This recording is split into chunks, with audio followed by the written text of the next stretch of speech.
हाल ही में मुझे अपने एक व्यूअर का फ़ोन आया कि मेरे को ओवेरियन सिस्ट डिटेक्ट हुई है सोनोग्राफी में। मेरे पीरियड्स इरेगुलर थे और मैं टेस्ट के लिए गई, मुझे ओवेरियन सिस्ट डिटेक्ट हुई है। तो अब कैसे प्रेगनेंसी हो गई, मतलब वो इस तरह से बात कर रही थी जैसे कि सिस्ट होना यानी कि अब वो कभी माँ ही नहीं बन सकती। तो मुझे नहीं समझ आता कि इतनी घोर निराशा आप कैसे ले आते हैं। हर चीज़ का सल्यूशन है। सिस्ट के बारे में पूरा 360 आपको मैं समझाने वाली हूँ और सिस्ट कैसे ख़त्म होगी ये भी मैं आपको बताने वाली हूँ। तो कंप्लीट सॉल्यूशन मिलेगा आज की वीडियो में। अगर आपको सिस्ट है किसी भी प्रकार की तो उसको कैसे हल करें और कैसे माँ बने। मुश्किल नहीं है, सब्र और सही तरीके से सोचने की आवश्यकता है।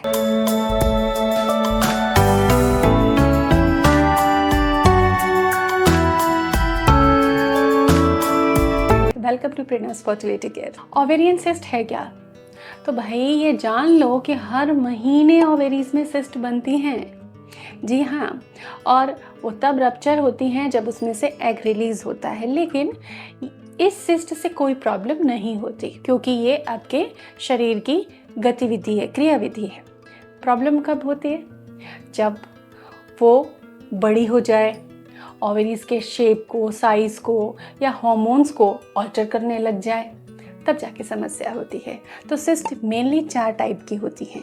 अब आपको अपनी सोनोग्राफी रिपोर्ट में देखना है आपको कौन सी तरह की सिस्ट है। उसके अकॉर्डिंग आज के वीडियो में से आप रेमेडीज ऑप्ट कर सकती हैं और उसे फॉलो कर सकती हैं। इसलिए पूरा वीडियो देखें और ठीक से समझें। तो मेन 4 टाइप की सिस्ट होती हैं। पहली है फंक्शनल सिस्ट, जो अक्सर होती है और सेल्फ ही हील हो जाती है। वो मोस्टली सेल्फ हीलिंग होती है और उससे इनफर्टिलिटी की इतनी प्रॉब्लम नहीं होती। अगर आपको ऐसी फंक्शनल सिस्ट आई है तो वो धीरे धीरे खुद ही ठीक हो जाएगी। अब अपना रूटीन और खाना ठीक कर लीजिएगा आज के वीडियो के अकॉर्डिंग। नंबर 2, 60% केसेस जिसके मिलते हैं वो है पीसीओएस, पॉलीसिस्टिक ओवेरियन जो सिंड्रोम होता है। उसमें क्या होता है, ओवेरीज में ढेर सारी छोटी छोटी सिस्ट जमा हो जाती हैं, लेकिन ओवुलेट नहीं होती हैं और कंसीव भी नहीं होता है और वो इक्वालिटी भी खराब रहती है। तो ये जो मल्टीपल स्मॉल सिस्ट हैं, ये इरेगुलर पीरियड्स, फेशियल हेयर्स, बढ़े हुए एंड्रोजन्स, ये सारी चीजें एक दूसरे के साथ जुड़ी हुई हैं पीसीओएस के दौरान और ये सारी चीजें डायग्नोसिस में आपको मालूम पड़ेंगी। और ये एक बड़ा वाला रीजन है, मेन रीजन है हार्मोनल इनफर्टिलिटी का इंडिया के अंदर।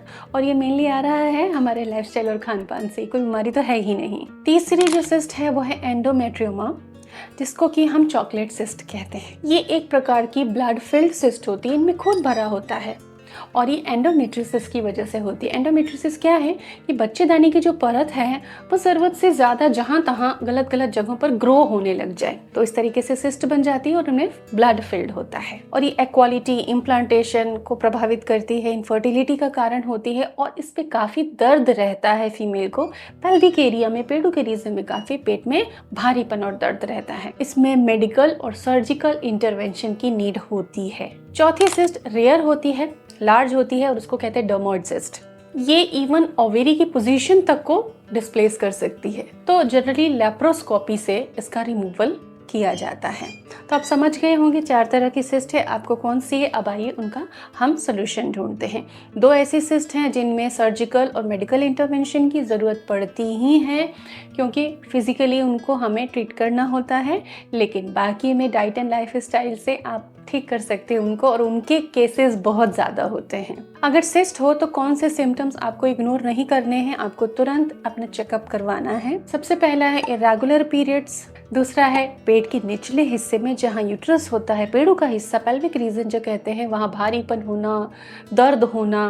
प्रेग्नेंट आप नहीं है तब भी आपको भारी भारी लगता है वहाँ पर। जांच ऐसे में बहुत ज़रूरी है कि आप कराएं। ब्लोटिंग होना पेट में और पेनफुल इंटरकोर्स होना, इसके लिए टीवीएस सोनोग्राफी आपको सजेस्ट की जाती है, आपके डॉक्टर आपको सजेस्ट करते हैं और आप सोनोग्राफी ज़रूर करवाएं। इसके साथ अगर आपको पीसीओएस आता है तो आपको एएमएच का टेस्ट सजेस्ट किया जाता है और एंडोमेट्रियोसिस सिस्ट होती है तो आपको दूसरे टेस्ट भी सजेस्ट किए जाते हैं। आइए natural healing and therapeutic methods पर आते हैं। सबसे पहले सिस्ट होने पर सबसे ज़्यादा जो प्रभावी चीज़ है वो कैस्टर ऑयल पैक।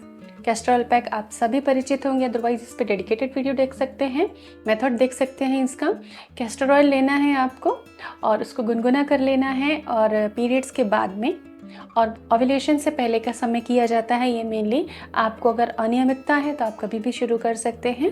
2-3 दिन ज़रूर करें हफ्ते में। कैस्टर ऑयल की हल्की मसाज करनी है और उसके बाद सिकाई करनी है, हीटिंग पैड ले लीजिए, गर्म टॉवेल ले लीजिए या फिर हॉट वाटर बैग ले लीजिए, सिकाई ज़रूर करें। सिस्ट में इससे 80% रिलीफ मिलता है। जो दर्द है, जो ब्लोटिंग है, उसमें बहुत आराम मिलता है। एक काढ़ा आपको पीना चाहिए जो हार्मोन बैलेंस करके सिस्ट को डिसॉल्व करने में हेल्पफुल होता है, जिसमें आपको लोदरा, अशोक, शतावरी और हल्दी का प्रयोग करना है।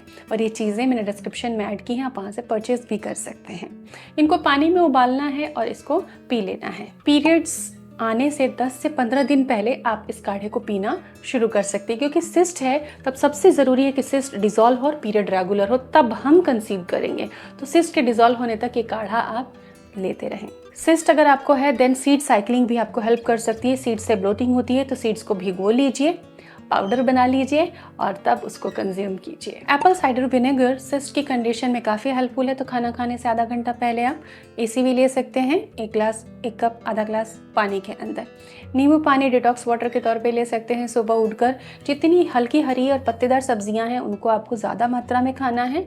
मिलेट की रोटी खानी है। शक्कर और बेकरी की चीज़ें बंद करें, क्योंकि यही सिस्ट को पैदा करने के लिए असंतुलन बनाते हैं शरीर में। पीसीओएस होने पर इनोसिटॉल और फॉलेट बेस आपको सप्लीमेंट्स दिए जाते हैं। और डर्मोइड सिस्ट होने पर या एंडोमेट्रियोसिस चॉकलेट सिस्ट होने पर आपको लेप्रोस्कोपी की सलाह दी जाती है, जो कि बहुत मिनिमल इन्वेजिव प्रोसीजर होता है। आप सरलता से बिना डरे करा सकते हैं। इसके बाद आप सही तरीके से यही डाइट फॉलो करें जो इस वीडियो में बताई गई है। और कई बार फंक्शनल सिस्ट होने पर या पीसीओएस होने पर बर्थ कंट्रोल पिल्स भी आपको डॉक्टर आपके सजेस्ट करते हैं, तो आप उनके साथ डाइट अच्छी फॉलो करें जो हमने सजेस्ट की। तिल गुड़ का लड्डू आप ले सकते हैं खाना खाने के बाद मीठे की क्रेविंग होने पर, लेकिन कोई भी वाइट चीज़, शक्कर, मैदा से बनी कोई भी चीज़ आपको नहीं खानी। मिठाइयाँ भी त्योहार आने पर आपको घर की बनी और शुद्ध मिठाइयाँ खानी है, और इसके लिए भी मैंने वीडियो किया हुआ है प्रिनास डाइट क्लिनिक पर।